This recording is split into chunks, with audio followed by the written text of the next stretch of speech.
Tēnā rā tātou katoa, ngā mihi atu ki a koutou, nau mai haere mai, hoki mai ki tēnei whare karakia o Peter Tapu. My colleague Stephen is going to share in the praying with me so that we can do that I ngā reo rua.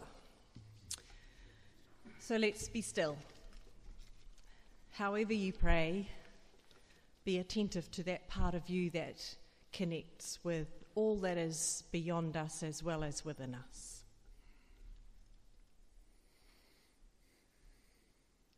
E te atua o te tika o te aroha, ka mihi mātou ki a koe mō te koha o tēnei rāhau. God of justice and compassion, we thank you for the gift of this new day. Ka mihi atu ki a koutou mō te koha o tētahi ki tētahi, me te whai wāhi ki te hui I tēnei ata. We thank you for the gift of one another and the opportunity to gather this morning. Manaki tia tō mātou huihuinga, āwhina mai ki te whakarongo pai, ki te kōrero aroha, ki te mahi ai mō te oranga o te katoa. Āmine. Bless our gathering. Help us to listen well, to speak with compassion, and to work for the good of all. Amen.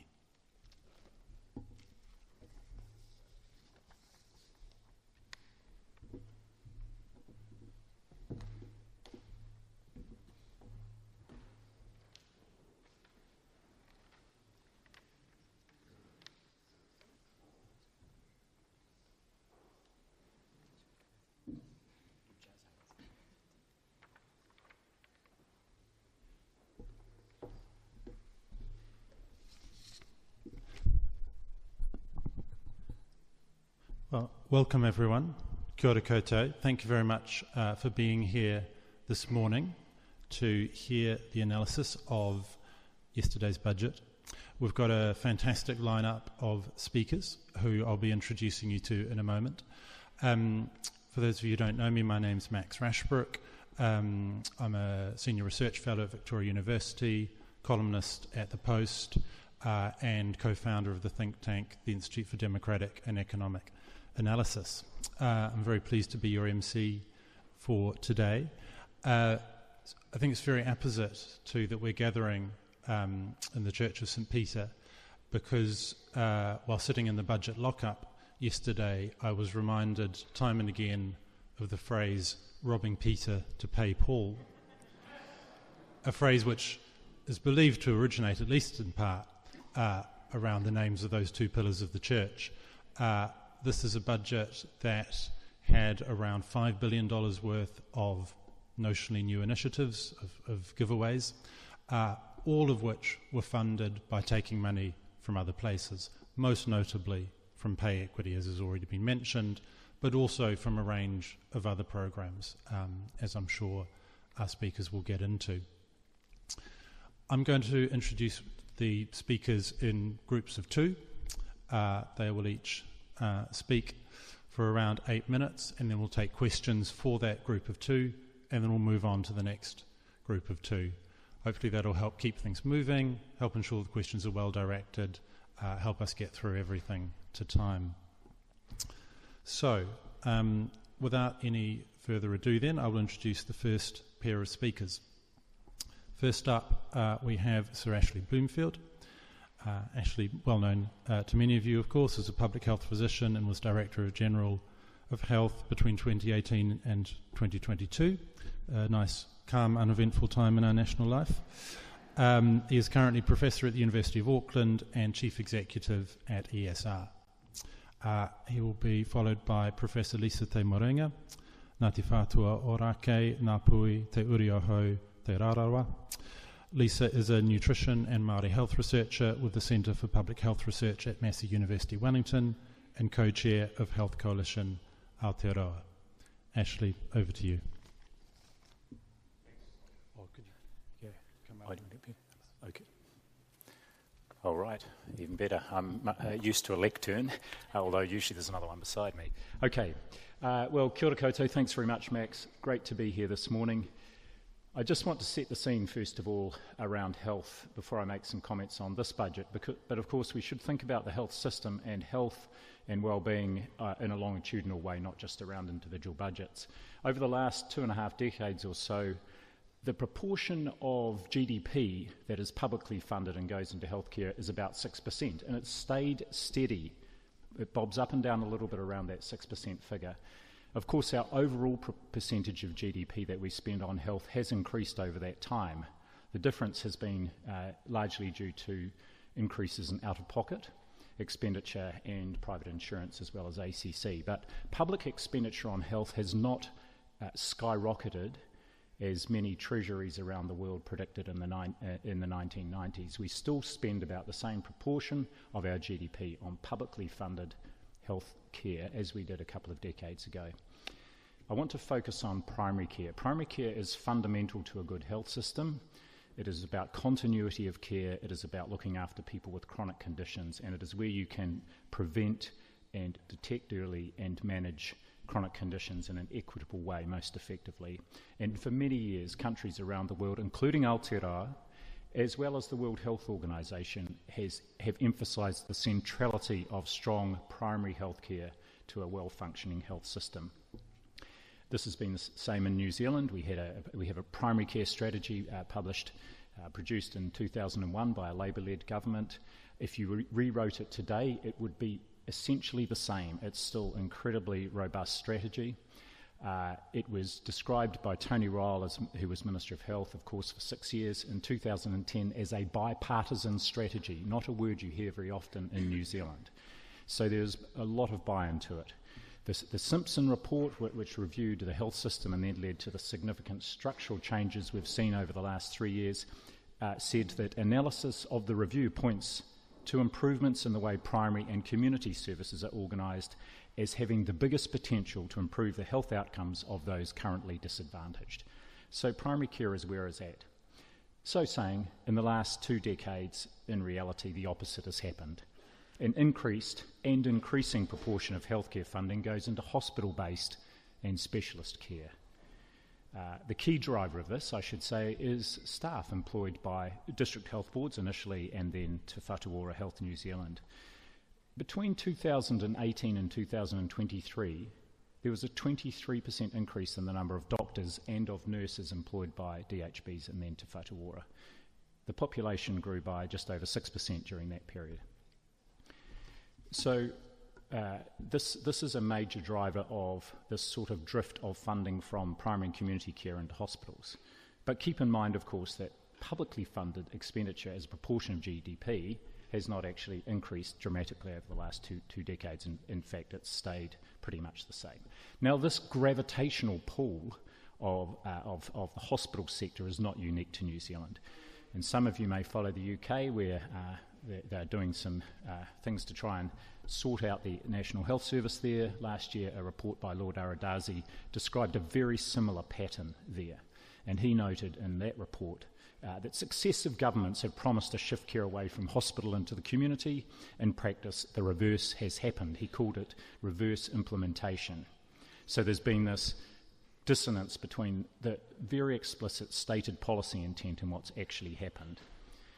So in the UK, between 2006 and 2022, the share of the NHS budget spent on hospitals increased from 47% to 58%, a huge shift. So New Zealand, as I say, like most countries, including the UK, very aptly described there by Aradazi, has seen this similar pattern. And to be clear, it has happened over successive governments despite a clear policy of preferential investment in primary community care.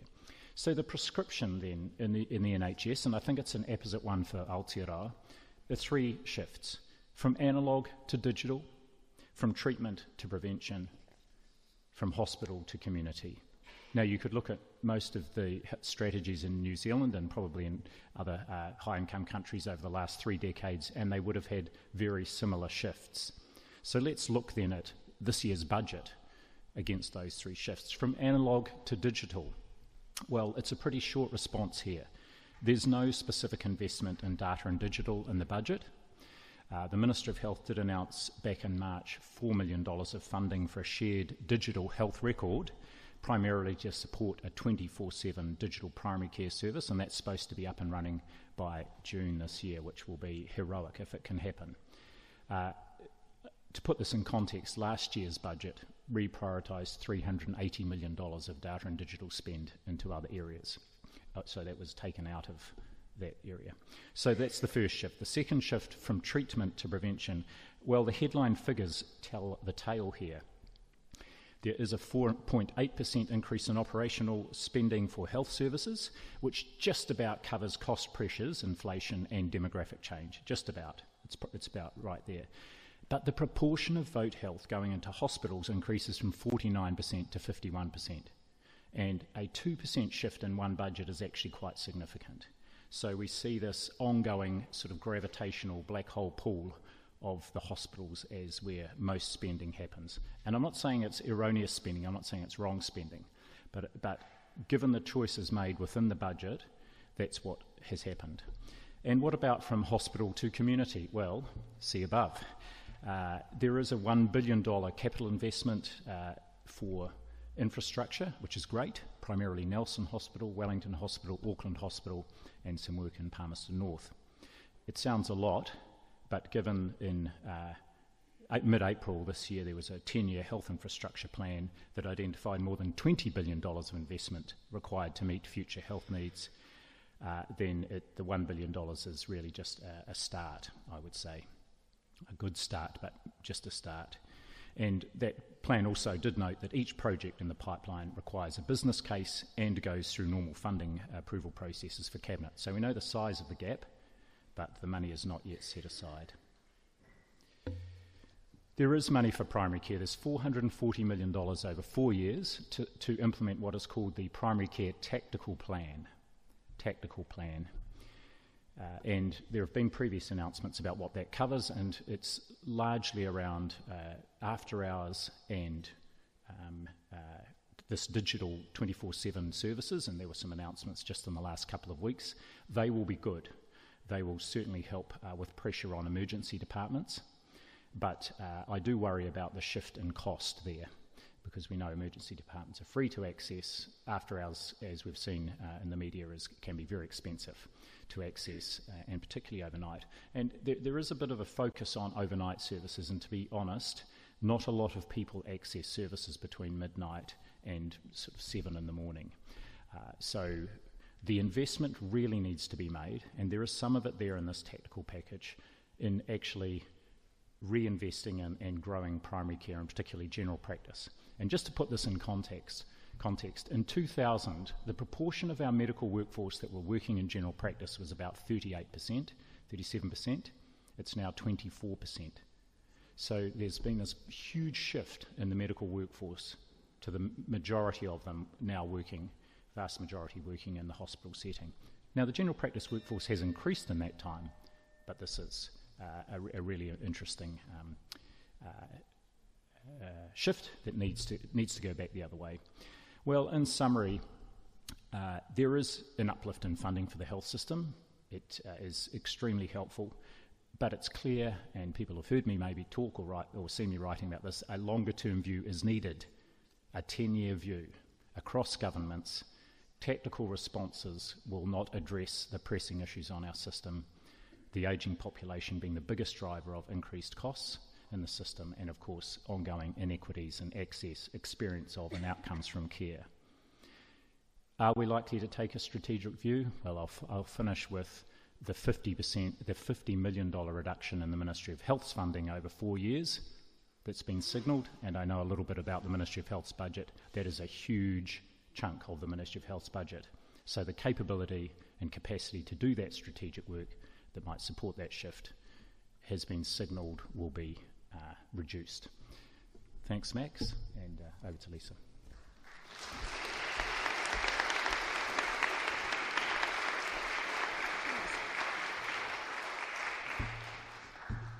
Oh, so we don't need this?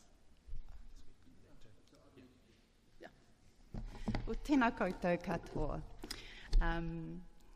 The budget.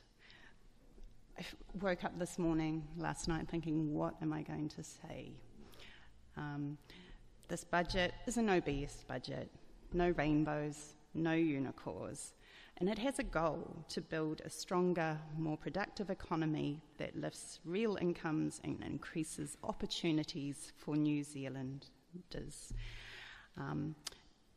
And is going to lift economic growth by improving productivity. But there's no unicorns in this budget. So there's obviously a few magical fairies in there. Because while there's a bit more new investment, that's my alarm clock going off in my phone. I mean, in my bag there, sorry, on my phone. The money that's been given has been taken from one place in the budget and given to another place, looking as if maybe new things are going to happen, but it's not. And included in these aspirations, the thing that really concerns me is that it seems that the government is dedicated to preventing the Māorification of New Zealand by locking them out of any of those productivity gains. So we've seen $1 billion taken from Māori services, the loss of Te Whaiora in recent years, the closing down of or defunding of programs that are based in the community led by Māori organisations, with promises that it's going to be redirected in some sort of better way, but without us really having a clear idea of how that might happen. I have a few ideas on how it could happen to lift our country's productivity, and that would be to ensure that Māori, our young rangatahi Māori, are supported in school, in education and learning, to become productive New Zealanders in futures. And one way that we could have been doing this is through the school lunch program. So while general practice I think is really, really important, I think even more important is starting right at the beginning of life with our young people and making sure that they're doing as well as they can. And we know that more than 20% of young people in New Zealand today live in houses or live in homes where there's not always a meal or food in the cupboard. We have a Associate Minister of Education who's obsessed with putting a bit more money into making sure children attend school. So we're going to invest in some bully boys, I guess, to run around and tell those naughty children who aren't getting to school that they should go and sit in their classes and make the most of their learning opportunities, without recognising that hungry children are in no place to learn. But he's stripped funding out of the Ka Ora Ka Ako free school lunch program, eroded it to such an extent that only the most desperate kids are really willing to eat the nasty food that they're giving. And it seems that there's an underhand goal there to show that we don't need the school lunch program at all. Kids aren't using it, let's get rid of it. Instead, we're going to put 140 million, the amount that was apparently cut from the school lunch, into truancy control. We also have more money going into supporting the curriculum development because we're falling behind in our international rankings on education. So we're going to be putting a bit more money into the maths curriculum, making sure that our kids can learn. But the problem, I believe, with our international standings is not that we're not able to teach maths, it's that we have this large tail of really disadvantaged kids who are in not a good position to learn because they're going hungry, they're living in cold homes, they're getting sick all the time because they're not getting good food, and then they can't afford to go to the doctors when they do. So I would posit that before we go investing and tweaking the curriculum so that our kids that are doing well can do even better, we look at lifting our achievement by investing in our kids at school. So really disappointed, but not surprised, that the school lunch program hasn't been restored to the former levels, and that money that's been saved from that program is being shifted around to initiatives that I think aren't going to lift productivity and increase the opportunities as much as it could. The other thing that struck me too was with the rolling back of the pay equity claims. It's not just women holding up the economy, it's Māori and Pacific and low income people, because those are the, we're all affected. Well, not me particularly, but those groups are all facing large inequities in pay. So we're going to get productive in New Zealand by making our most disadvantaged people and our women tighten their belts. We're always being told that we have to tighten our belts, aren't we? But I always feel like the people who have to tighten their belts the most are those who have already got pretty tight belts. So it's very disappointing, I think, that we couldn't do something a bit more innovative, like tax the wealthy, wealth taxes. The last thing, I wanted to draw attention to, so I'm being really quick here so you have a lot of time, Ganesh, is this new money that's being allocated to the Social Investment Fund. So the Social Investment Fund, it's not a lot of money. $190 million is going into something called the Social Investment Fund, which is about investing in smart, targeted, early interventions that not only make a difference in the lives of whānau, but mean the government reduces the money it might otherwise have spent on treating the symptoms rather than the cause of the dysfunction. So they know all this stuff, don't they? But they cut the school lunches by probably about $190 million. And so there's a new organisation there that's going to spread that money that was actually doing what they wanted to do to other people. So there's a little bit of hope that they know what they should do, but I really wonder what's driving them here. Why are they cutting programs, particularly programs that target Māori and women, to put into other places? And the very last point, I guess, is there's a lot of talk in this budget about boosting business, because you boost businesses, they invest more in the economy, and everyone gets wealthy. So that whole trickle-down theory, and I think of the COVID times. I know we shouldn't be talking about COVID, but one thing that really stuck out from me is the massive increase in the inequality gap that we saw all around the world. So while the rich got richer, the poor got a whole lot poorer. And if there's any better example needed of how trickle-down doesn't really work, I think it's that. So with that, the bell has rung, and I thank you for listening. Kia ora. Don't know if we want competing merchandise. Don't know if we want competing. Thank you very much, both Ashley and Lisa. We've now got a little moment for questions before we hear from the next speakers. There are some roving mics. So, Gail and Co, up to you guys. And could you please put up your hand to signal if you'd like to ask a question? Oh, right into the mic. Oh, kia ora. Thank you very much, both of you, for very interesting talks. I'm really interested in the policy angle. Both of you mentioned that there were policies, there were strategies, that clever people had looked at these things and worked out exactly what to do. Why is, policy sort of such a woke thing? Why can 6,000 public servants be biffed out? And why is it okay for them to be putting out, the government to be putting out policy documents that are appalling in comparison with what used to happen? Right, okay, question about policy. Lisa, Ashley, which one of you wants to take that on? Well, I have some opinions on why they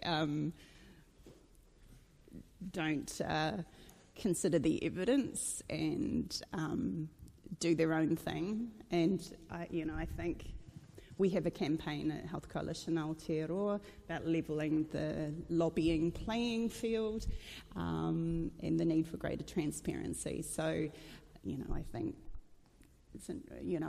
I would wonder how many decisions are being influenced by big business rather than the voting public. Just a quick comment from me. I think the key point I was making around primary care, which successive governments have endorsed as the way to go, and that's an international phenomenon, is there's been this gap between the policy intent and the implementation. And in the health system, the big driver of that is just the pressing need of the urgent and the immediate, which tends to get funded first. And so if you look at health targets, and again, not unique to this government, but they tend to focus on measures of throughput and output related to hospitals. Access to cancer services, all important, very important things. Access to elective services, first specialist assessments, ED waiting times.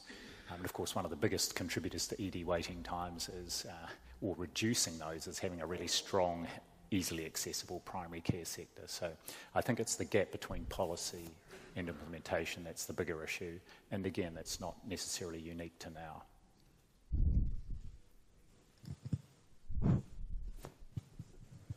Good morning, everybody. My name's David Francis Smith.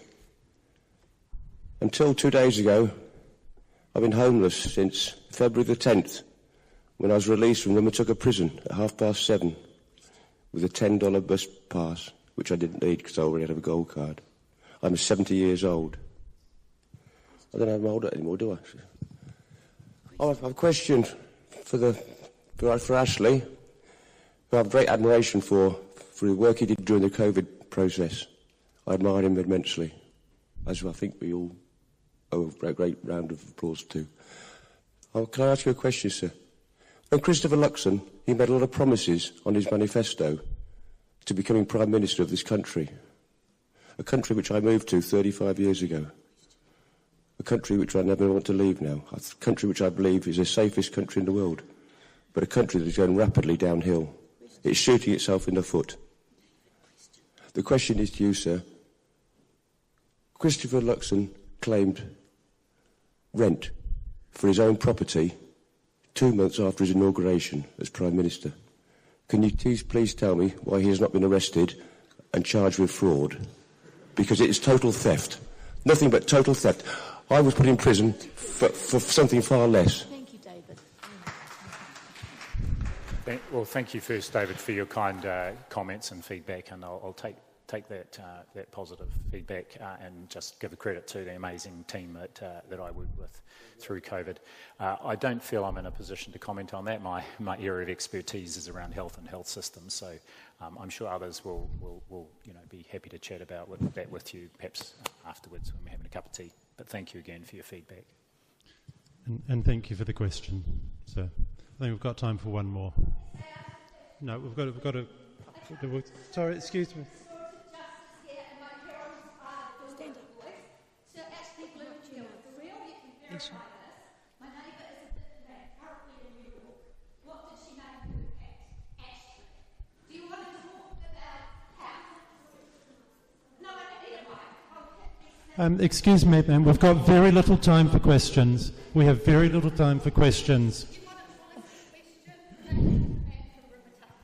Who's been to Rimatuka? I'm doing a polite question. For real, 16,200 is not my term, but for real, I've researched for 7 years. In 1990, does everyone know working income manuals and procedures policy? And 16,200, I'm happy to talk to you afterwards, but I never get a turn to speak. Because I come here and I'm the man person, but I'm not. I've got all the research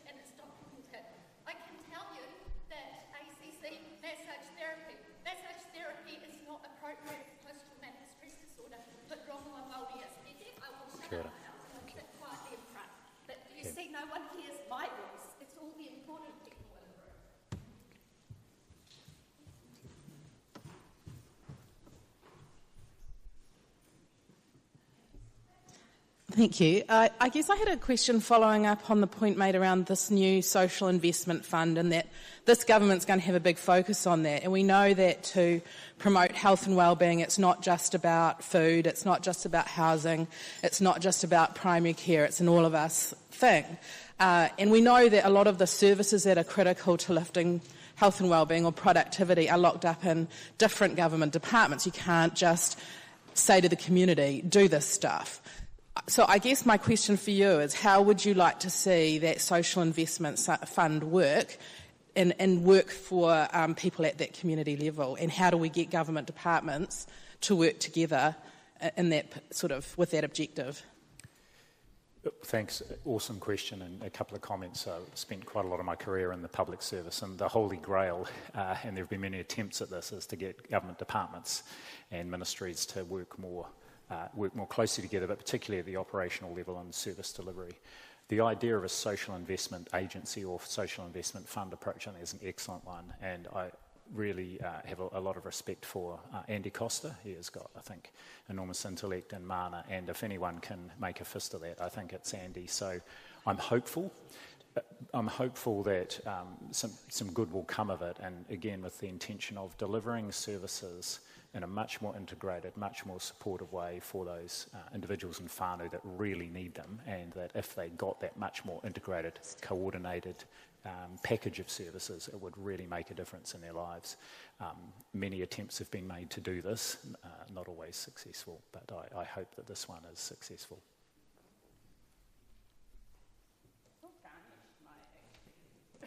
Yep. Yeah.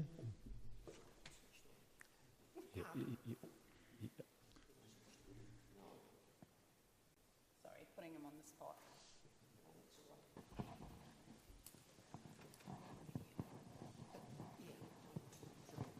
The principle of social investment is the thing I've got the most problems with is it's focused on individual. It's focused on data collected on individuals, and it's not community. And you know that it's the community that the individual is in as just as important as what the individual faces. And without wanting to fly the kite, Productivity Commission, when I was there, we actually did write a report about, and many other reports have been written before then about governments working, or different agencies needing to work together.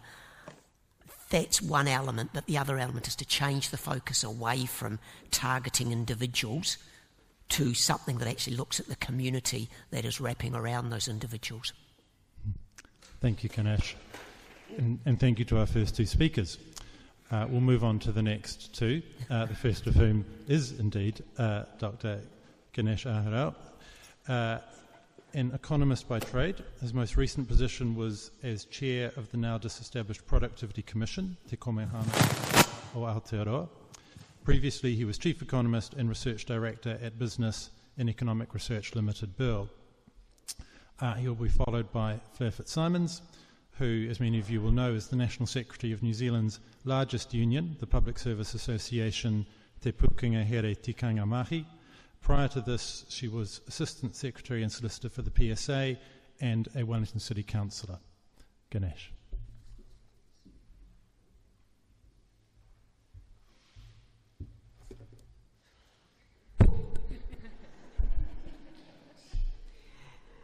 E ngā iwi, e ngā mana, e ngā reo, e rau rangatira mā. Tēnā koutou, kia ora koutou katoa. Ko Ganesh Ahirao toko ingoa. I pay my respects to your tupuna, our tupuna, my tupuna, who've come here from far away recently or in the distant past, and acknowledge Māori as tangata whenua Aotearoa. I'm supposed to be an economist, and I'm supposed to be professional, and I have to retain my composure, but I'm long past being disappointed, I'm long past being frustrated, I'm long past being in despair. I'm just effing angry.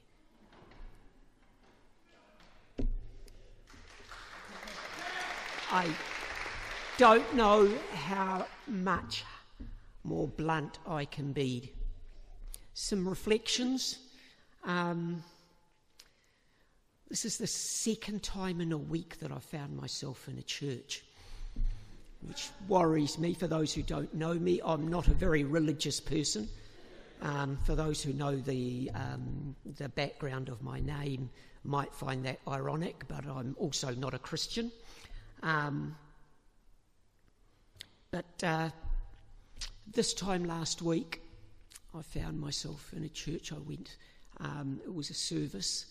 For those who may not quite remember, but 2 years ago last week, so 2 years ago last Friday, was the Loafers Lodge fire. And that's the desperation and the frustration, because we know what's wrong. And these things happen. And then, I don't want to offend anybody, but it seems like we forget and we put it in the past.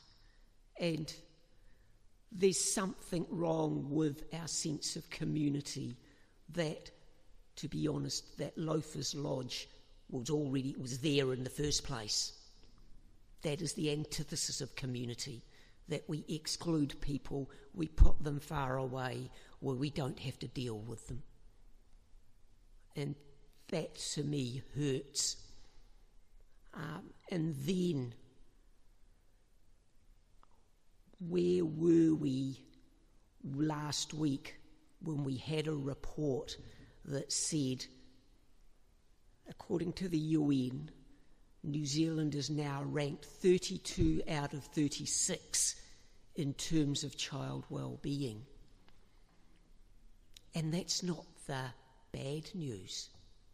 The really horrible news is we were the worst ranked out of those 36 in terms of rates of child suicide. Now, if that doesn't make you tear up, it should make you angry. My parents came here 75 years ago.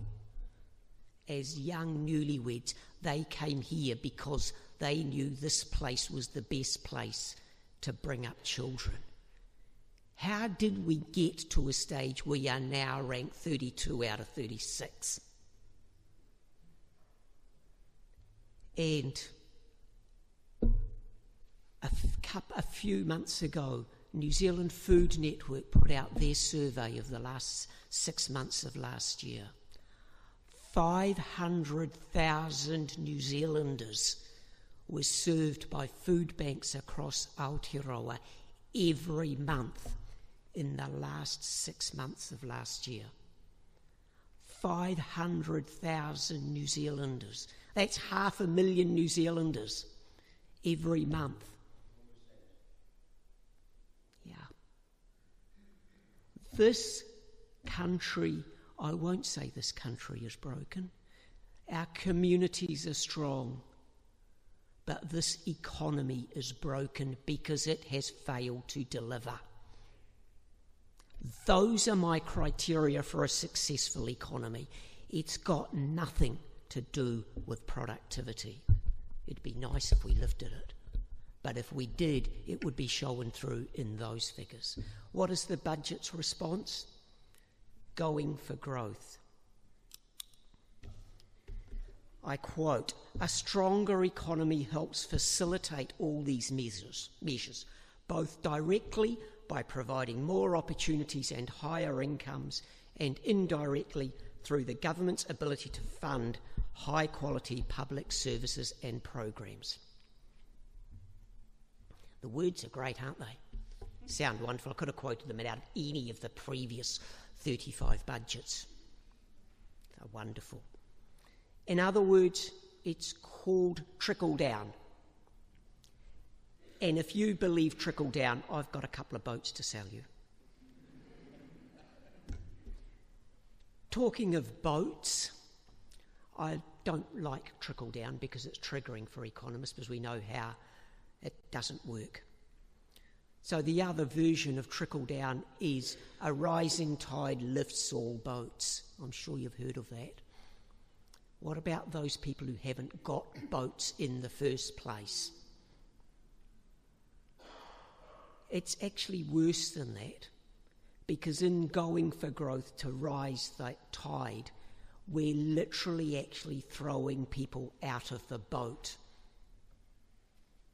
Women, Māori, disabled, queer, trans, anybody who doesn't look like acceptable for our community. Minimum wage workers, remember those essential workers? $23.50 an hour. The rise was a whole 35 cents last April. So where does that fit, this going for growth, with my criteria? Well, I looked at it, and here it is. The Child Poverty Report. It's going to be one of the keystones of our budget announcements. It's a whole, if you take off the cover and the other cover, it's a whole 4 pages. The first page is nothing, because it's just saying what they have to do. The last page is a set of graphs. That's how they fill out a child poverty report to 4 pages. That's how important child poverty is in this country. And out of those graphs, the announcements yesterday do sweet FA to any of those graphs. You look at the lines, and I worry about the analysts who have been told they have to produce it. I don't worry about them. Think of their mental health and well-being, where they literally have to produce a document about child poverty which says we ain't going to do anything about it for the next 4 years, because that's what those graphs show. The before budget and after budget lines don't move a bit. Well, I can't find anything that moves that a bit. So who are we throwing out of the boat? Children, alongside everybody else. And I haven't even talked about Papatūānuku, the bit that we live on. So that child poverty report, going for growth, I could talk about the investment budget, or what was it, investment boosts, but I'm sure I can leave that to my colleague Craig, who's way more important than me, but he gets into budget lockups. I didn't. Only just. Yeah, but you make way more noise than I do. To me, it's what is the objective of all of these things? And we can talk about productivity, but productivity means sweet FA unless we move these lines on page 4. And means sweet FA if we still have to feed 500,000 New Zealanders every month. Not because I don't want to feed them, but because our economy should be able to feed them on their own rather than going to food banks. Oh, and we're supposed to be happy now that this budget announcement gave us $15 million for 1 year for food banks. $15 million, divide that by every month. Do the arithmetic, that's $1.25 million every month for 500,000 people. That's $2.50 every month for every person that is visiting those food banks. And that's just for 1 year, because apparently they stopped the funding after that 1 year because our wonderful economy is going to grow. And all those people are going to be able to scramble back onto that boat. 2 boats that we're going to buy. What is the objective? I will leave you with, recently I put my name to an editorial, an op-ed that was published in the New Zealand Medical Journal, and it was about the social contract written, main author was Dr. Philip Bagshaw. It was about our social contract. Social contract sounds academic, but it was that unwritten thing that we have a community that looks after everybody.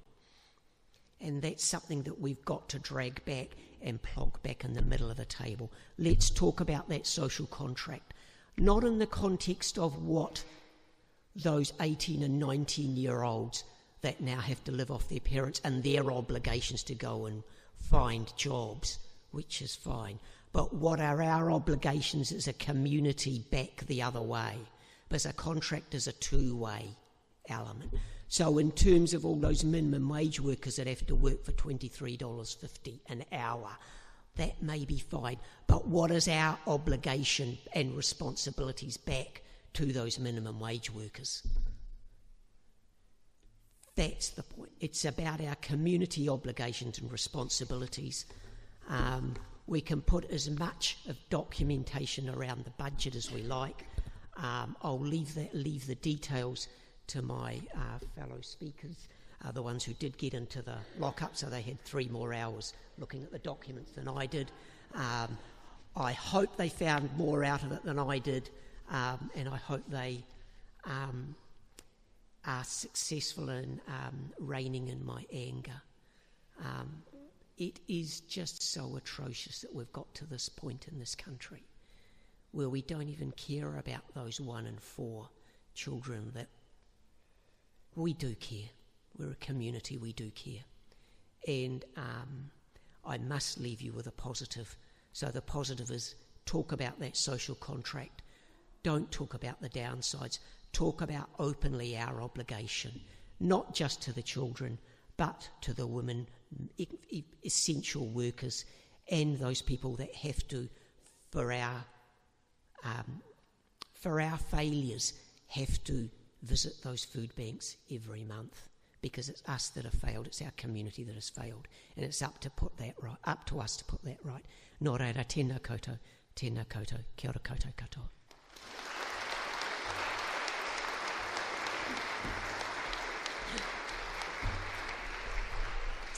Oh, tēnā koutou katoa, and thank you, Max and Gail. I want to acknowledge St Peter's for putting today's event on. Every year the budget day rolls around with all the usual theatre, the lockups, the media releases, the photo ops, and this time, of course, the No BS budget, which, to be honest, is a title that tells on itself. Budgets arrive in a flurry of words, spins, slogans, justifications, but at their heart, they are confessions and an insight into the government's political soul.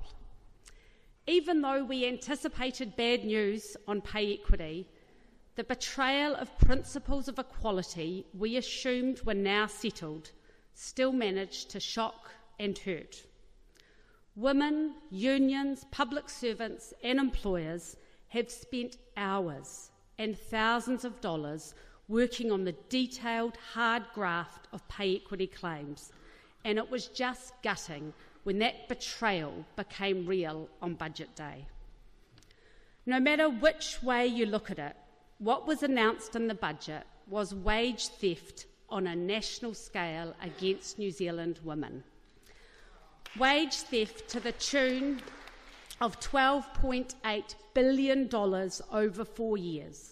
That is $12.8 billion that should be in the pockets of New Zealand women to pay for their rent, food, school trips, and as one worker at Parliament yesterday said, for birthday presents for their kids. And yes, I agree with you, Lisa. The rates of pay are lower still when you look at Māori and Pasifika women. It was not just pay equity betrayal in the government budget. We also saw more cuts to public services, including notably at the Ministry for Culture and Heritage, the Ministry for Pacific Peoples, and Radio New Zealand, to name a few.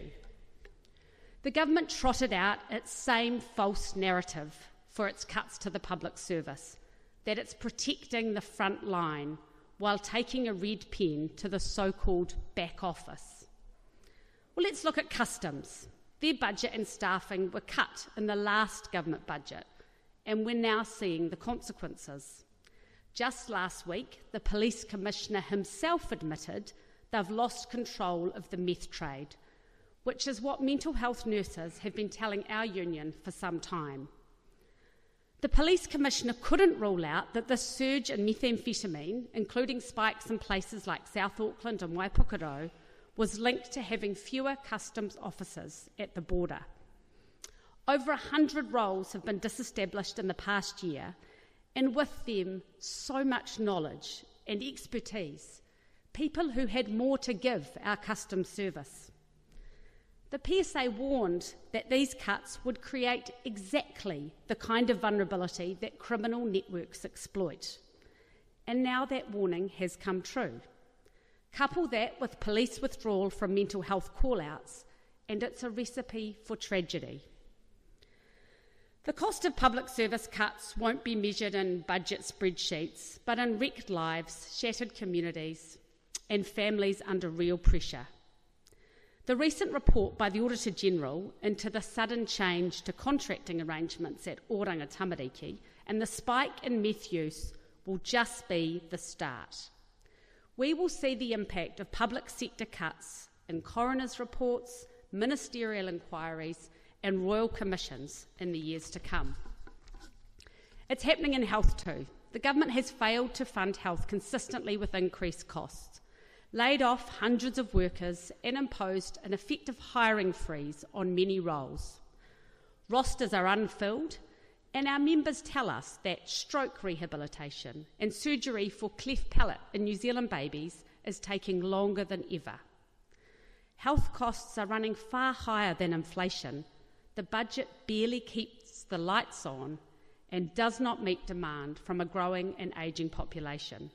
The government's pretending it can slash its way to efficiency, when in fact it's slashing its way to dysfunction and downgrading of services. And this is all coming from an international playbook. It's designed to hollow out public services, fail to fund health properly, so that the public lose faith in the ability of government to solve problems, forcing people to fend for themselves, and yes, creating the conditions for private companies to come in to the resulting chaos. It's all so politically expedient. Back office roles aren't optional extras. They're the people who schedule your surgery, process your benefit, inspect your imports, protect your borders, keep the wheels turning. Cut them and the frontline stalls. And then there's this myth that the public service is somehow stuck in the 1980s in an episode of Gliding On, that it's comically bloated or inefficient. It's an image that serves this government politically, but it has no basis in reality. Come to think of it, no basis in reality could be the backup tagline for this government's budget. We've talked a lot about numbers, but numbers translate into deeds, and yes, some of them hit hard. Here's one such number, 180,000. That's how many working people, mostly women, had their claims for pay equity ripped up when the government rewrote the pay equity laws. It wasn't a technical adjustment. It was a betrayal that goes against the basics of the rule of law and separation of powers. The government didn't signal any change to pay equity laws during the election campaign, nor did they allow us a select committee process. They basically walked into the Employment Relations Authority and ripped up filed claims. In one email, it took 74 words for the employer's lawyer to simply withdraw the litigation we had filed on behalf of Oranga Tamariki social workers. Ministers said they needed to wipe billions in liabilities off the Crown's books, 12.8 billion. In other words, pay equity wasn't unaffordable. The money was there. This government just didn't want to spend it on low-income women. The PSA's analysis is blunt. Under the new rules, genuine settlements are basically impossible. Equality for New Zealand women has been shunted to the too hard basket, already overflowing with climate action, child poverty and infrastructure investment. The faces behind that number, 180,000, aren't abstractions. They're care and support workers, library workers, social workers, teachers, administrators, probation officers, people whose work holds communities together yet is not properly valued. The government made a choice, and in doing so it sent another number skyrocketing. The price paid in dignity, independence and opportunity for New Zealand women. Well, not on our watch.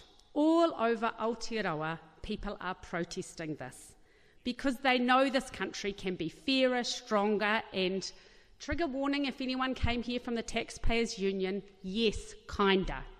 These are core values and we will fight to protect them. At other moments in our history, Kiwis have pushed back. This is one of those moments. So, if you're a union member, get active. We need you. If you're not, join. Take part in campaigns. Come to protests or even better, organise one. We don't need to match the government's cynicism. We just need to keep showing every day what solidarity looks like and what it can achieve. Because in just over 500 days, New Zealanders will return to the ballot box. And when they do, let's make sure they know fairness, decency and justice are not nice-to-haves. They are must-haves, not optional extras, but core values, the core foundational values of our country that we're more committed than ever to building. Kia ora.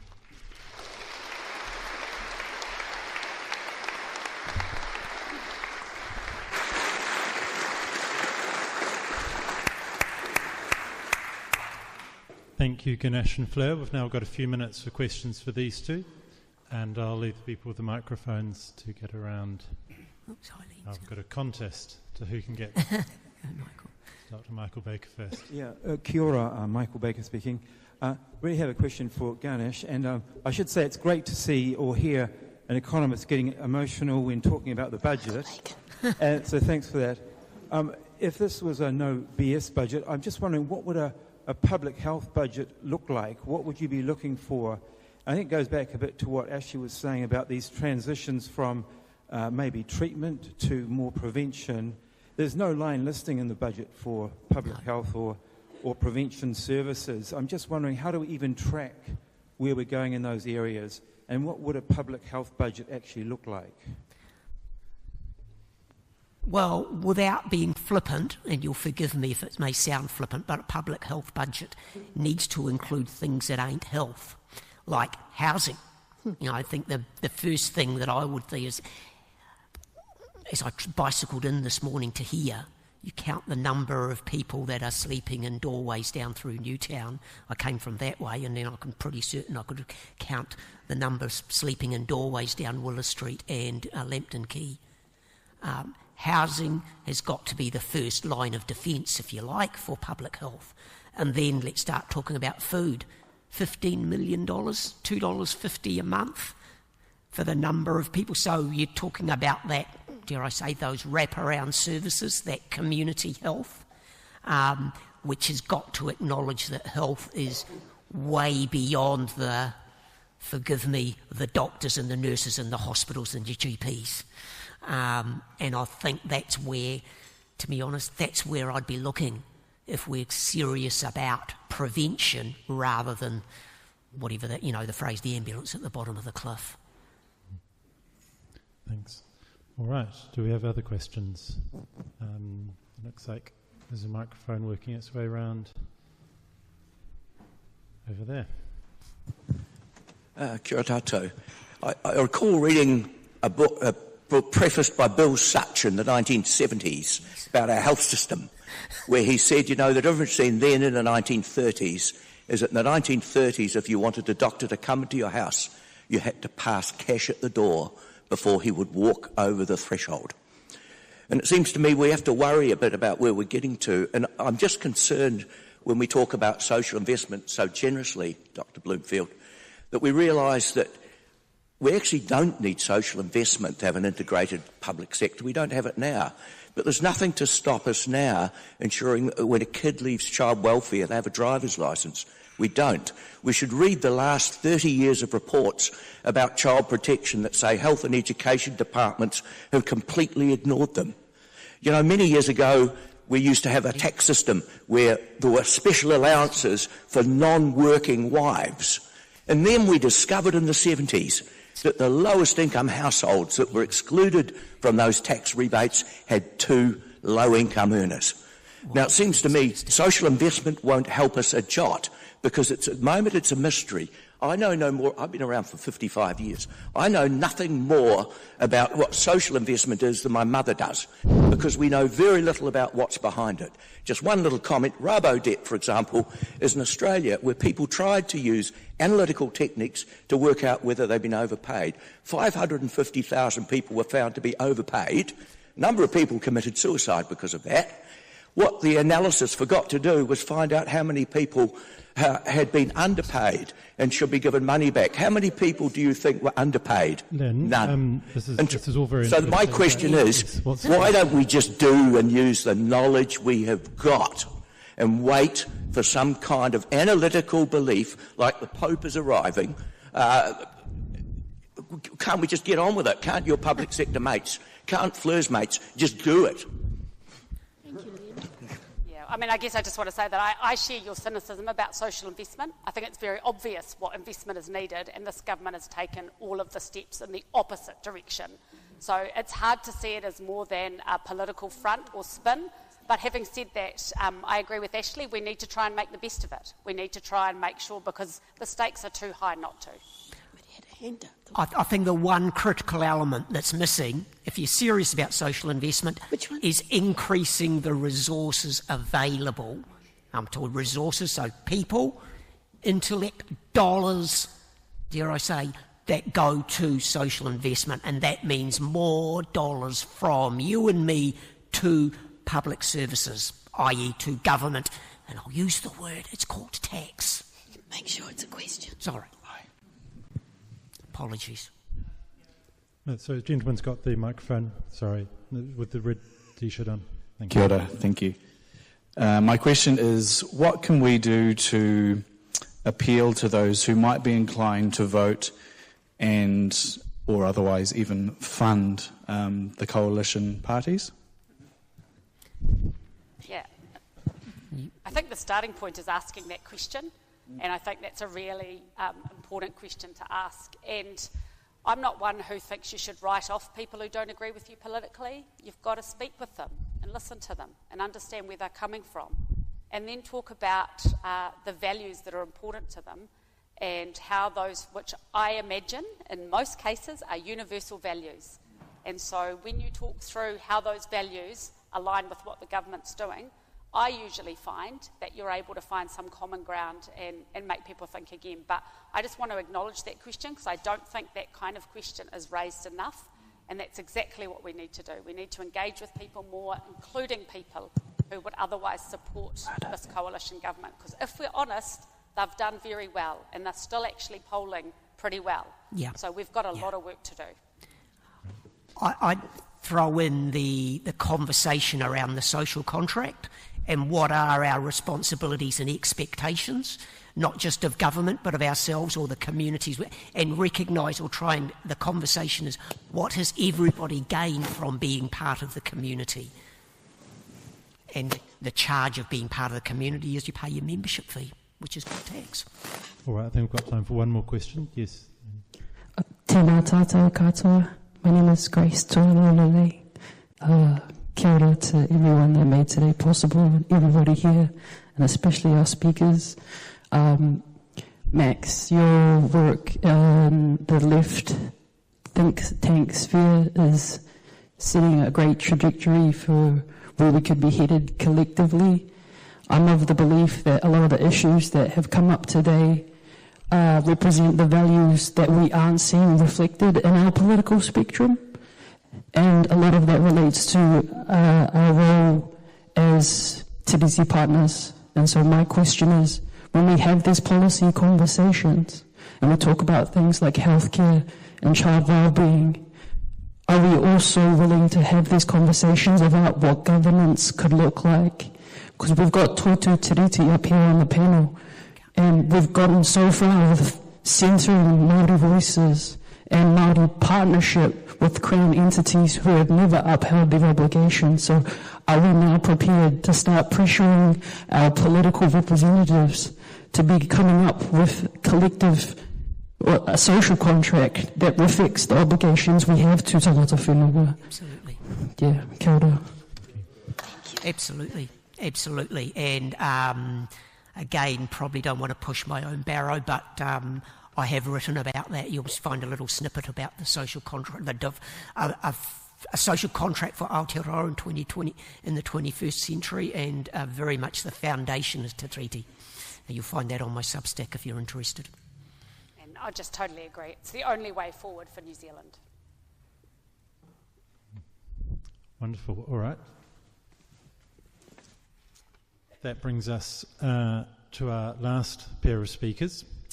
I'm very pleased to introduce to you Jenny Neill, an experienced educator and PhD candidate whose research focuses on children's transition from early childhood education to primary school in Aotearoa.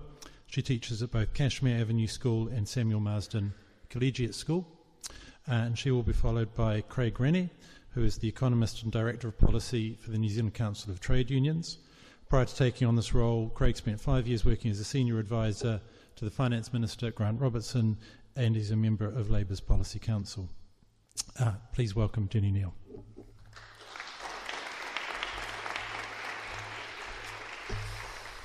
Tēnā koutou katoa. As you may have guessed, I'll be talking to you a lot about education. So thanks for the opportunity to speak with you all this morning. It's often said that a nation's budget reflects its value. If that's true, then Budget 2025 tells us undeniably that children, especially our youngest tamariki, are not a priority. At a time when Aotearoa is grappling with deepening inequalities, declining educational outcomes and widespread disillusionment across the education sector, Budget 2025 offers little more than a band-aid on a broken sector. It favours short-term downstream interventions over the kind of structural upstream investment that could actually make generational differences. Let's begin with what the budget so glaringly ignores: early childhood education. This is the very foundation of an education system where dispositions towards learning begin, they're formed, where play becomes pedagogical tools, and where equality should begin. The evidence is overwhelming. Investment in the early years yields higher returns educationally, socially, and economically. Yet Budget 2025 continues a pattern of chronic underinvestment in early childhood. There's no meaningful increase in per-child funding. There's no guarantee of pay parity for early childhood kaiako. There's no strategies to support community-led, kaupapa Māori, or Pacific-led services. Just silence. Meanwhile, early child centres they're closing all around the motu. Teachers are leaving the sector. Services are being forced to make impossible options between quality and survival. The funding simply hasn't kept up with inflation, let alone the true cost of delivering quality services. Making matters worse, as we've all heard, the government rolling back pay equity provisions. It's not just a technical adjustment to legislation, it's a deliberate dismantling of progress. Predominantly female, undervalued sectors, which is all of education, but very much so early childhood education, are once again being told to wait. But they've already waited for decades. The budget boasts investment in learning support. On paper, this might sound like progress, but when you break it down, the picture becomes less convincing, especially when targeted interventions like Māori, Pacific, and literacy support are being cut in the process. They talk of extending early intervention services, good, but long overdue. Expanding learning support coordinators, useful, but already stretched too thin. Oars funding for students with the highest needs, but demand continues to outpace supply. I could tell you a million stories of the needs there. And their flagship announcement, in addition to teacher aid hours by 2028. Spread across thousands of schools and centres, this amounts to crumbs. Just over 7 hours per education setting per week. That need is tenfold.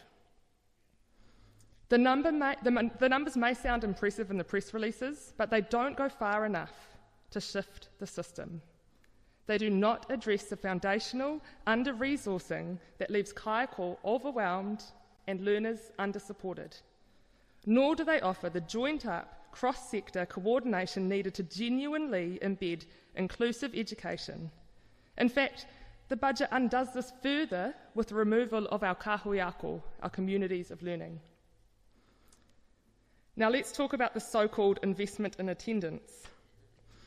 On the surface, it sounds like a logical priority. Let's get more kids to school more often. But dig deeper, and again, it becomes clear. This is not about support. This is about surveillance. Rather than asking why children are absent, the budget doubles down on monitoring, data collection, and punitive measures. It's built on a deficit model. If children aren't turning up, it must be because their whānau don't care enough. The narrative is not only wrong, it's offensive. For whānau grappling with food insecurities, unaffordable transport, or housing uncertainty, getting children to school can be an impossible daily battle. And yet, instead of offering help, we get a crackdown. This is not an investment in attendance, and it's an investment in blame. It treats poverty as a moral failing and families as the problem. One of the most glaring examples of this misplaced approach is the slashing of funding to school lunches. The previous allocation of $8.60 per meal going down to $3 per meal, schools reporting unidentifiable slop and mushy bread rolls. For many tamariki, this is their main meal of their day. Cutting the support is not cost-saving, it's actually cruelty. If we truly want to lift attendance and engagement, we start by feeding our children. We start by showing up for their most basic needs. Anything less is performative and cynical. You cannot separate education from poverty. You cannot improve learning outcomes without addressing the conditions that shape children's daily lives. Cold homes, empty cupboards, chronic stress, and insecure housing. Yet the budget does not significantly lift income.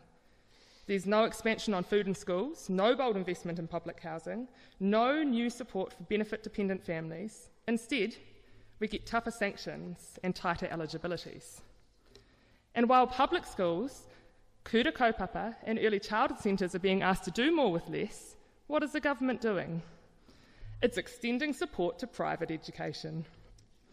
While our public schools are scrambling for teacher aides and heating budgets, elite private institutions already charging thousands of dollars in fees are being handed public money.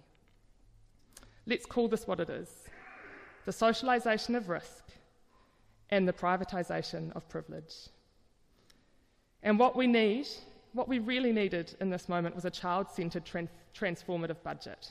A budget that would properly fund early childhood education, include equitable support for Māori and Pacific-led services, guarantee pay parity and fair working conditions for all kaiako, have teacher aides for all early childhood services and all classrooms, provide universal access to nutritious meals in schools and centres, lift benefits and incomes to support families and that are stuck in cycles of deprivation, invest in cross-sector wraparound support from health to housing to education, so that schools and centres are not expected to carry society's burdens alone.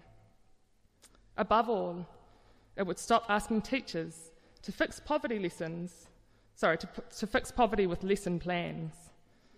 It would recognise that equity starts before the school bell rings. Budget 2025 is not a vision. It is a spreadsheet of neglect. It tells that we can afford tax cuts, but not tamariki. That we can fund private privilege while public needs go unmet. Educators are burnt out not because we don't care, but because we care too much in a system that refuses to care with us. We are asked to perform miracles without support, without recognition, and increasingly without hope. Our tamariki deserve better. Not just better outcomes, but better systems. Not just better teachers, but better values backing them up. So let's stop asking schools and ECE centres to do the impossible. Let's fund the possible. Let's invest upstream. Let's build the future our tamariki have already earned. Ngā mihi nui, kia koutou.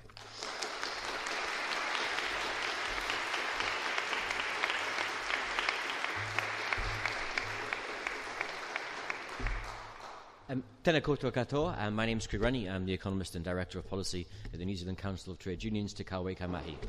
Before we start the timer, can I tell you how intimidating it is to have a large gentleman with a hammer stood directly behind you? Now, Jacinda told us to be kind, so I'm just going to put that up front, and I'm looking at you. Can I first thank the organisers for the event and for inviting me here to talk with you all today, and can I thank my fellow panellists for their expert advice and insight into the budget. It's a privilege to be here on the stage with them today and to hear their expertise. During the last election campaign, you might have heard the phrase, "It's time to get the country back on track." It's been uttered once or twice.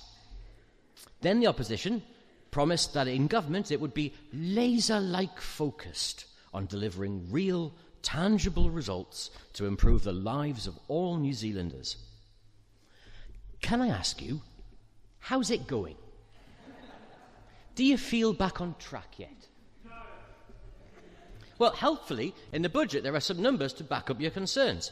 In 25-26, the number of people on job seeker support will be up by 22,000, just on the forecast from the last budget last year. There are 221,000 people in New Zealand who will be on job seeker support. That's up 50,000 from the last election. The average increase in real wages falls this year, as it did the year before.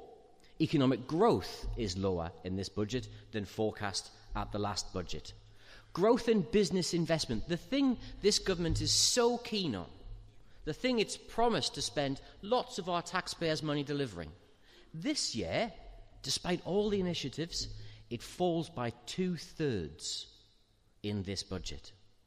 But don't worry, it's not all clouds. I am an economist, I can depress people professionally, right? But house prices start rising again. Up 6% a year on average from June 2025. That's more than twice the rate of wages. New Zealand's housing market, with an economy tacked on, will commence normal service soon. And just that as we stop building new Kāinga Ora housing.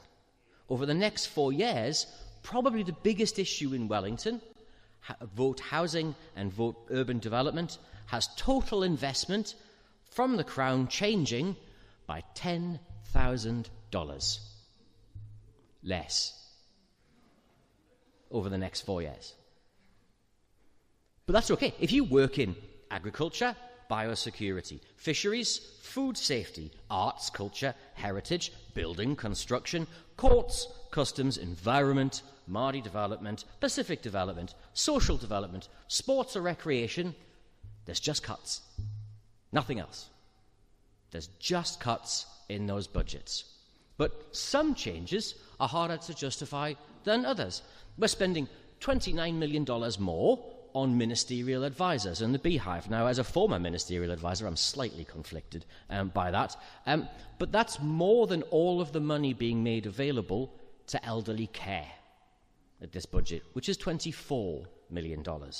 Speaking of the elderly, much was made of the proposed rates relief that super card holders was going to achieve. Now, that's going to rise by $15 a year. That's 29 cents a week. Don't spend it all in one shop. We're spending $31.2 million on more military-style academies, or boot camps, as they're otherwise known, despite all the evidence, including conclusive evidence from the current government, that they don't work. And if a boot camp doesn't work for you, as Jenny quite rightly said, the government's providing $15 million in support for private schools. Meanwhile, early childhood education centres see a real terms cut of 2% in the funding provided by the Crown, because the Family Boost programme of this government was going so well. A 6% increase if you're a student in tuition fees this year. That's on top of the 6% increase in tuition fees from last year.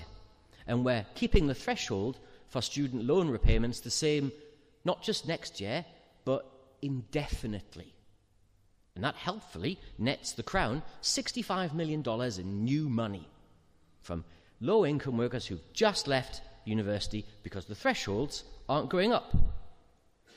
Tenancy services, you know all those bonds that you lodge, and the government gets to keep them. And because interest rates have been higher, those bonds have raised an extra $180 million in interest and plan to over the next 4 years. Now, you would think that would be invested in new, say, housing inspectors or homelessness programs. Instead, the Crown has gone, thank you very much. It's just been taken. Tenants, the government thanks you. But all of this falls into sort of stark relief when you look at the pay equity changes in the government. $12.8 billion of essentially money being stolen from low-paid, female-dominated workforces. But let me put that number into context. That's more than $360,000 an hour for the next 4 years. If you divide that by the number of workers affected, that's more than $35,000 a worker over that period of time. Life-changing amounts of money. Yet it's been done solely to make the government's accounts look better. That's it. Because the numbers in their original tax plan in 2023 didn't work. And so working people, and working women in particular, are going to pay the price for their inability to count prior to the election. Let me be very clear. This is cowardly politics and craven economics at its worst in New Zealand. I've lived in New Zealand for 12 years, and this is singularly the worst piece of legislation, and I've unfortunately written a few, I have seen delivered in this country. Now, fiscal policy and budgets aren't for everyone. You have to be a very special sort of snowflake to get excited by vote books. But budgets, to me, are a time capsule. They tell you what governments of the day think were important at the time, where its values lay. When you understand the numbers in the budget, it's like running your fingers over the braille of where ministers think changes need to be delivered. The message in this budget, and the message that this budget will be leaving behind, is simply that the government does not understand the problems facing New Zealand. Parents, apparently, in the budget lockup, will be apparently delighted to welcome financially looking after their 18 and 19-year-olds for whom the welfare has been removed. That was literally what Nicola Willis said in the lockup.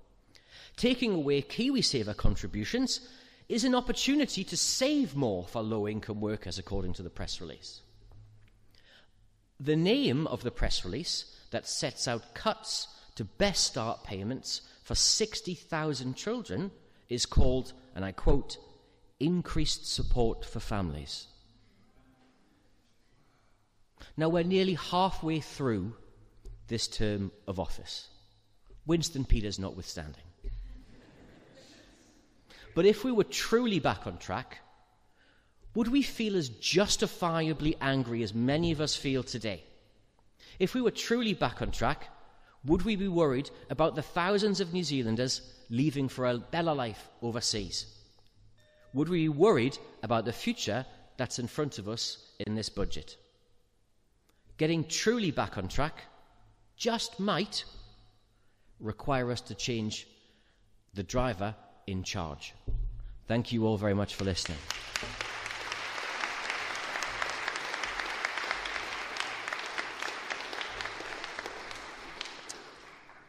Thank you very much, Jenny and Craig. We have a little time for questions before we wrap up.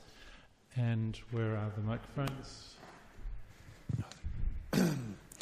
Kia ora, thank you for that fantastic kōrero on the state of the budget. I just got a question for Craig. That man. So, as Fleur mentioned before, this government didn't just drop out of the sky.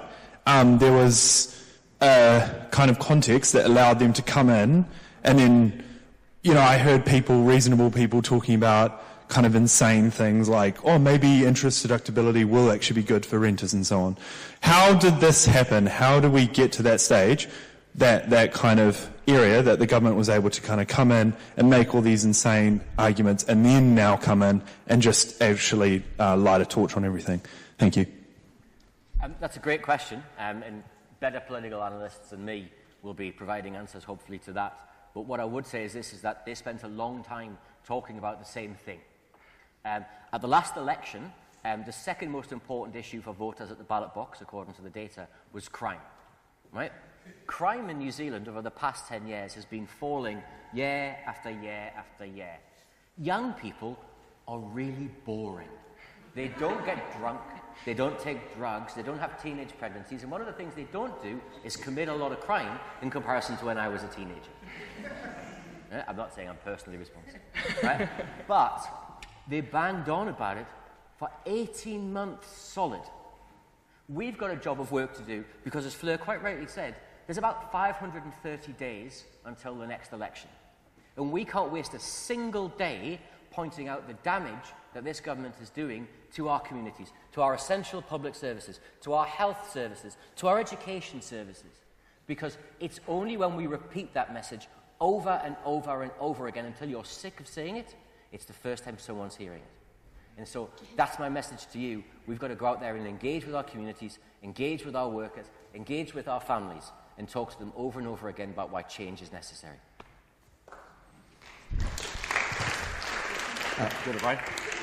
Thank you, Craig. My question is, the Treasury's forecasts in this budget for the average wage after tax and after inflation is that it will shrink over the next 4 years, and that's before employees' KiwiSaver contributions go up. So my question is, do you think the Treasury is taking too gloomy a view for the prospects for the average Kiwi worker, and do you see any glimmer of hope for those guys in this budget? Well, I certainly hope so. For those of you who are desperately following along at home, I can highly recommend you turn to page 8 of the Budget Economic and Fiscal Update, where it's a solid read, the second paragraph of which says, the decisions in this budget will reduce wage growth for workers in New Zealand. And that's the Treasury saying that. Yeah? So my concern is that if we continue down the trajectory that we're on, we've had 2 years of below inflation minimum wage changes. We're threatening to take away the living wage from contractors in essential core government services. Right? Everything that we're doing is pushing down pressure, particularly on low-income workers and on workers who have low power in their work in terms of their ability to negotiate. We've got to do a lot of things to lift that, lifting productivity, changing the kinds of economy that we have, but the path that the government has us on, as you quite rightly say, reduces our wages, reduces incomes, and unfortunately is making many of the child poverty problems that Max and others look at every day worse. Kia ora. I had a question about KiwiSaver and the recent changes. So we know that it will increase from 3% to 4% for employers and employees, but we also know that there is a gender gap in these savings between men and women, on average about 25%, I think about $7,000 or $8,000. And I wonder if you could talk about how those changes and halving the government contribution will impact women and other kind of low-income earners, Māori women. Yeah, thanks. It's a great question. Einstein famously said that the most powerful force in the universe wasn't gravity, it was compound interest. And the KiwiSaver works off compound interest. If you even take small amounts away from people at the start of their career, it makes enormous differences to how much they will have at the end of it. And the gender gap, which is often caused by pregnancy, having to take time off to look after children or other family members, is an example of that. And one of the things we could be doing right now is making sure our KiwiSaver contributions are maintained much better during those periods of time so that we reduce the gender gap and we allow that compound interest to do what it should do, which is to make sure Kiwis have a nest egg that they've got something to look forward to when they retire. But what we also shouldn't do is just solely rely upon KiwiSaver. We should be making sure that we're maintaining superannuation and super payments so that people can lead lives of dignity regardless of how much money they've been able to set aside in their KiwiSaver. So the changes that they've made, to some extent, are positive. My big concern is that there's a loophole in what's being proposed, which is that you're allowed to go back to 3%. And if you go back to 3%, your employer is allowed to go back to 3%. So I can see a lot of contracts being written for people when they sign new contracts with work saying, I agree to only taking 3%, at which point all of these reforms are fairly meaningless, because the workers we're desperately keen to target won't be able to access that benefit.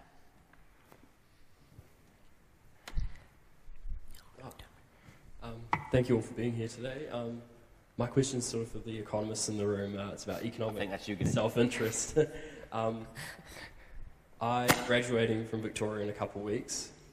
I'm going to be indebted. Yep.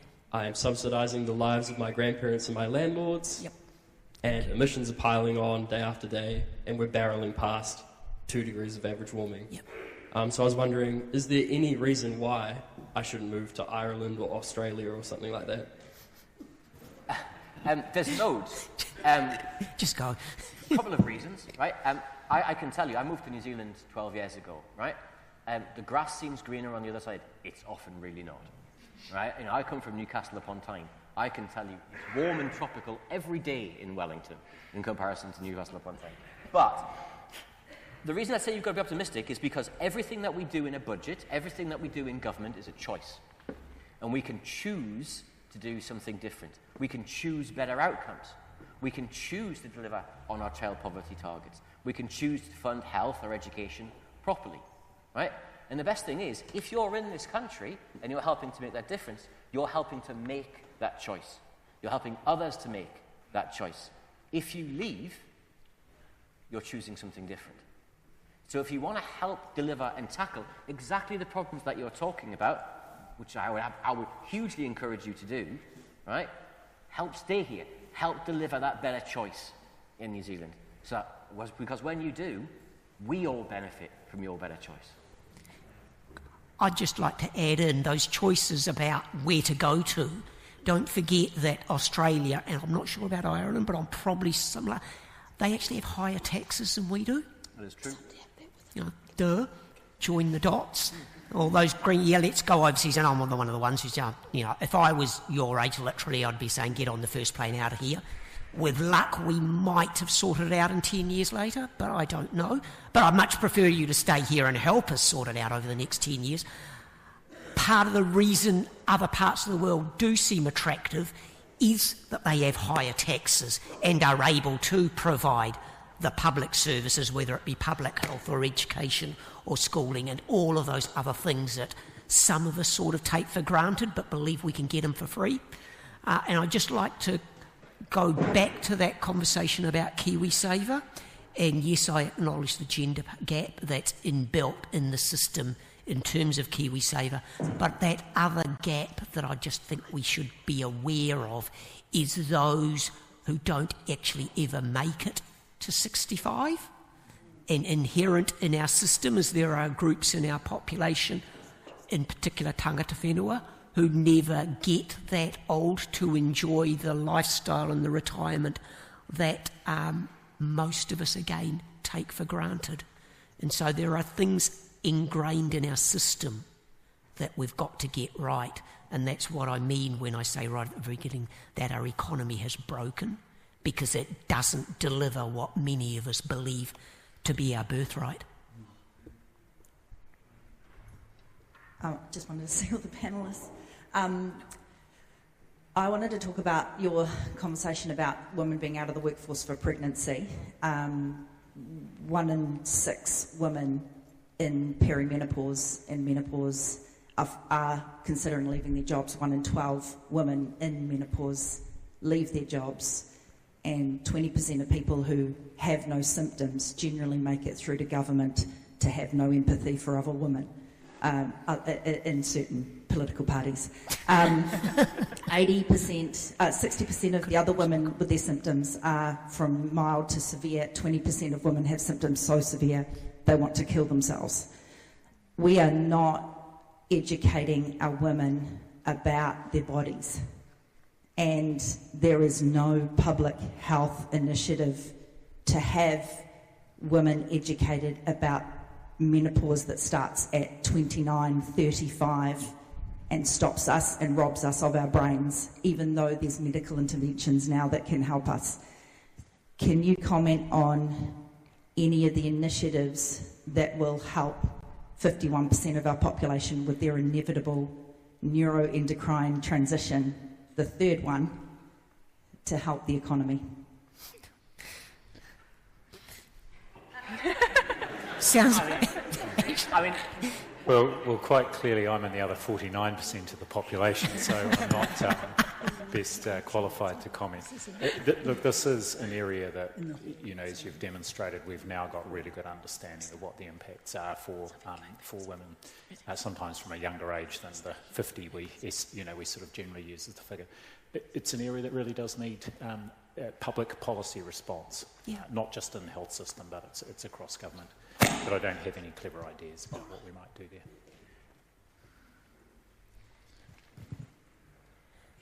Great. All right. Well, look, thank you very much for your questions. I'm afraid we've just about run out of time. And we're going to have Jean Malcolm close things out with a karakia.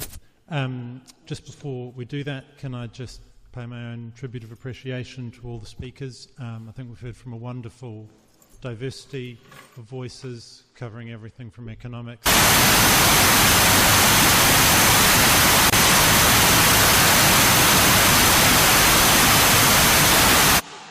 I think I've got it on vinyl.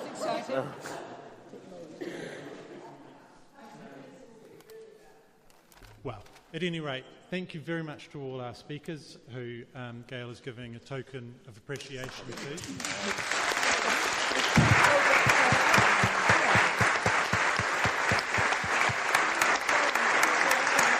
It would be easier. Oh no, I'm sorry. Thank you all very much for coming. Thank you for turning out so early on a Friday morning. I hope you've gone away informed, perhaps not entertained, but hopefully at least left with some moments of hope, some ideas about things to work on, some ideas for a better future that, as Ganesh says, might involve a renewed social contract, among other things. Thank you very much again, everyone, and I'll hand over to Jean for the karakia. Kia ora tātou.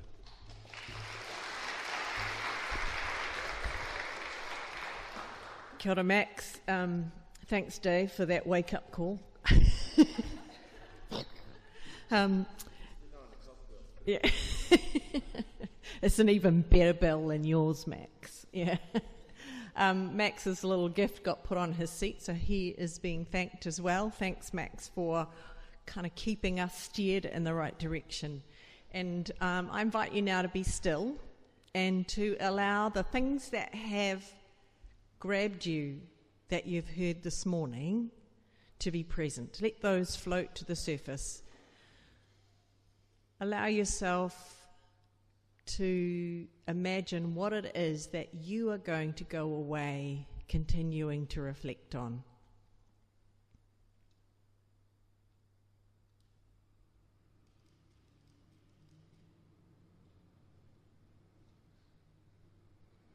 What things are staying in your mind? What questions do you want to follow up from being here this morning?